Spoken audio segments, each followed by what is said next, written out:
your words, you really bring home to us the fact of how important ceremonies such as this are. I'd also like to thank the wonderful officers that I'm representing here today, and I see many of you there, and I know how much these roads mean to you as well. I know how much energy and effort that you put into making these parks as beautiful as they are. And I'd also like to thank Councillor Pike, because he lobbied me very heavily about the tree that we were using, that we planted, that he went to Canberra to collect them. You know, we have to ask Michelle Maundrell to say a few words.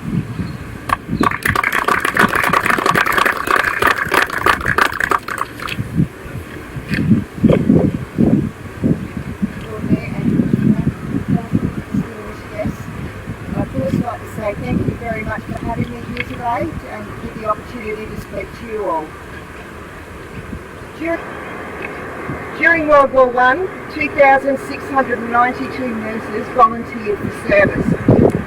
2,139 of those served with the Australian Army Nursing Corps and 130 with the Queen Alexandra Imperial Military Nursing Service, and 423 within hospitals throughout Australia. Of these nurses, 13 were killed and many more died of illness and disease, and 7 were awarded military medals for bravery under fire.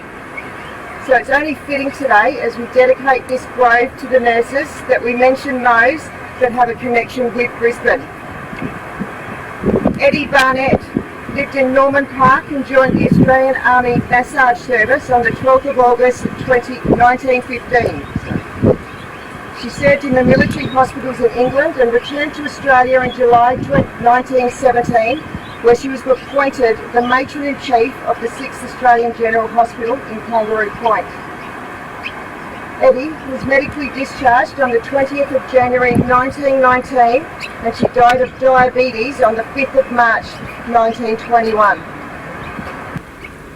Pearl Stella Goodman was born in Millthorpe, New South Wales, and was working at the 6th Australian General Hospital at Kangaroo Point and enlisted in the Australian Army Nursing Service on the 30th of October 1915. In December 1916, Pearl sailed for England and took up service at Rouen, France from March 1917 for a few weeks before becoming ill and returning to England. She was diagnosed with TB and returned to Australia on the 16th of December 1917. She was medically discharged on the 15th of August 1918 and died from TB on the 3rd of March 1919. Norma Violet Mowbray was born in St George and lived in Auchenflower. She trained as a nurse at the Brisbane General Hospital and enlisted in the Australian Army Nursing Service on the 11th of November 1914. She was assigned to the newly formed 1st Australian General Hospital in Brisbane. Norma sailed on the Kayar for Egypt on the 21st of November 1914 and worked at the hospital at Heliopolis until the 1st of October 1915. At this time, she was transferred to ship duty to return soldiers home after a family death, but returned on the 10th of January 1916. Norma died of pneumonia shortly after, on the 21st of January 1916, and is buried in the Cairo War Memorial Cemetery. Lily Nugent was born in Wagga Wagga and enlisted in the Australian Army Service at the end of 1916. Lily worked at the Rosemount Military Hospital at Lutwich Road in Windsor from January 1917 and Camp Clearing Hospital at Enoggera the following year. Lily died of laryngeal tuberculosis on the 21st of February 1918 whilst on leave at Sydney. Rosa O'Kane was born in Charles Towers and enlisted in the Australian Army Nursing Service on the 7th of October 1917. She worked at the 6th Military Hospital at Kangaroo Point until she sailed for Salonika in October 1918. Due to a pneumonic influenza outbreak, the ship returned to Australia, Rosa volunteered to nurse those affected at the Woodman's Point Quarantine Station in Western Australia. She died of the illness on the 21st of December 1918 and was buried at the station. Charlotte Berry was born in Gympie and trained as a nurse at Brisbane General Hospital. On the 15th of May 1915, she sailed for Egypt as part of the Queen Alexandra Imperial Military Nursing Service and worked at hospitals in Cairo and Alexandria. In January 1919, she fell ill and was admitted to the Red Cross Hospital in Jerusalem and subsequently died of pneumonia. She is the only woman buried in the Jerusalem War Cemetery. Agnes Beryl Caulfield, trained as a nurse at Brisbane General Hospital and sailed alongside Charlotte Berry to Egypt as part of the Queen Alexandra Imperial and Military Nursing Service on the 15th of May. Agnes served on transport ships on the Peninsula, Alexandria and convalescent soldiers at Southampton. She died of influenza on the 2nd of February 1916 and is buried in Alexandria in Egypt. Myrtle Elizabeth Wilson was born in Victoria but lived in Chelmer, Brisbane. Myrtle trained as a nurse at Brisbane General Hospital. Records indicate she may have made her own way to Europe on the 14th of April 1915 and enlisted in the Queen Alexandria Military Nursing Service on the 9th of June 1915, where she was assigned to Boulogne, France. Myrtle died of pneumonia on the 23rd of December and is on 23rd of December 1915 and is buried at Boulogne.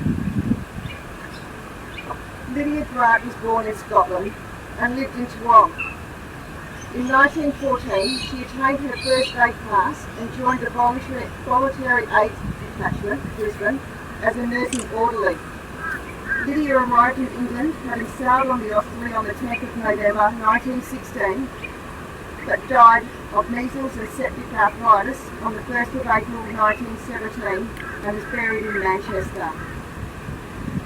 In 2001, I was deployed in East Timor. A Christmas gift I received from a friend was a book about World War I nurses and the conditions in which they worked.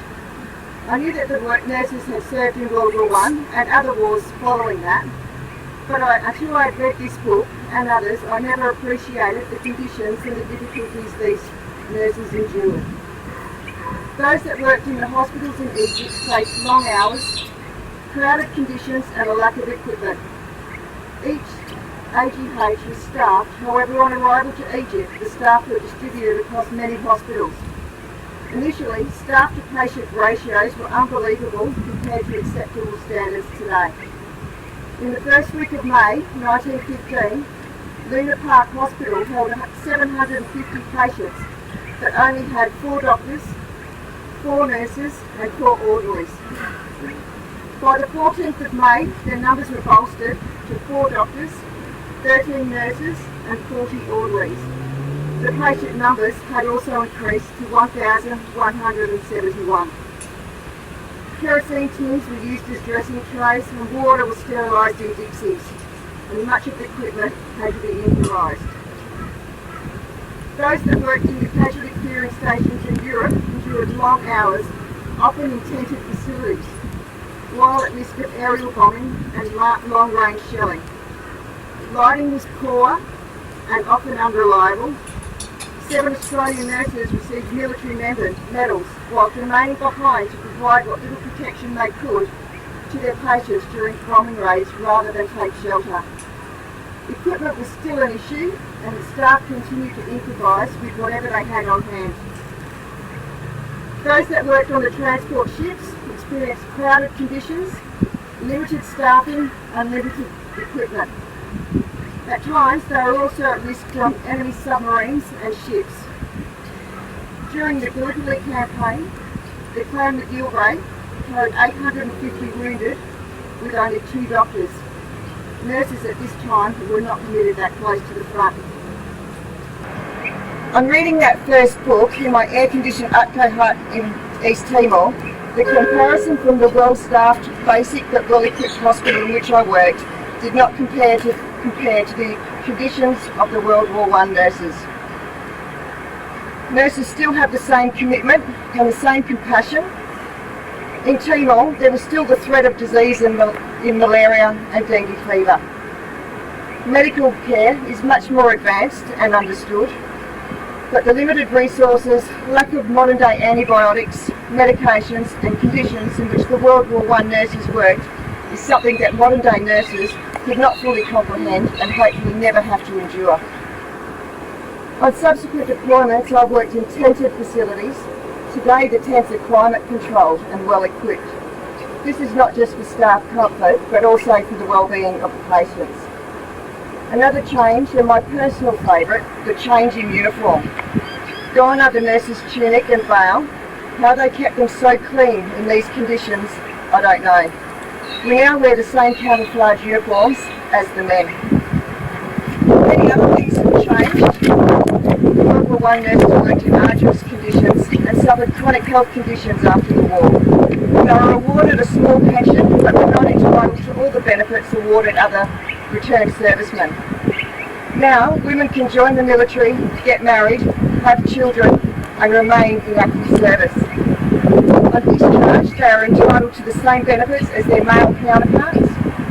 I believe these World War I nurses helped pave the way for others that followed.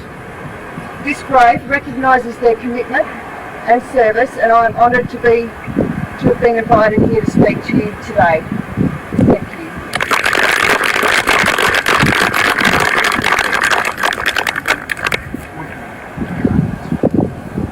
We're very privileged to have Wing Commander Maundrell here today, and I'd like to invite Councillor Howard to join Wing Commander Maundrell to complete the unveiling of the sun.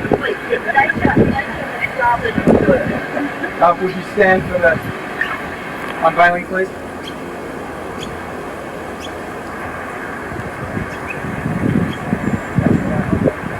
You right, Peter? Yep.